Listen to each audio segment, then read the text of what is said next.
Across Australia, people marched in solidarity with US protesters, and organisers say they want to draw attention to the extreme overrepresentation of Indigenous people in the country's prisons. Indigenous Australians make up 2% of the general population, but 27% of the prison population. This isn't the end.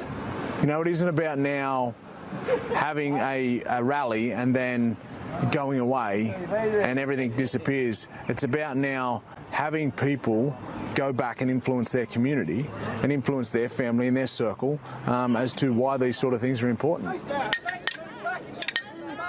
In Sydney, police, backed by the Conservative state government, went to court to try stop the protest on health grounds. Mass gatherings are prohibited under ongoing COVID-19 regulations.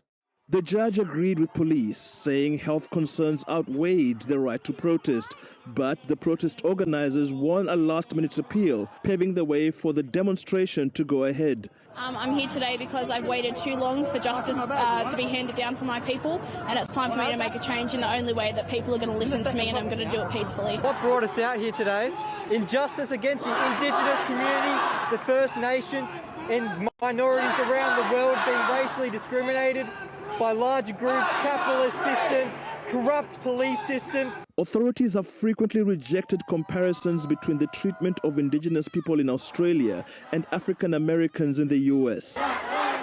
What happened in the United States is not what happens here. And even though we have had deaths in custody, even though we have had a very rocky past in our race relations over 120 odd years, I think that we need to be reminded that occurred in the United States, and our government and our police officers have a slightly different approach to community engagement. But despite what officials say, it's clear the message of the Black Lives Matter movement that state-sanctioned violence and racism against all people of color is unacceptable certainly resonates down under.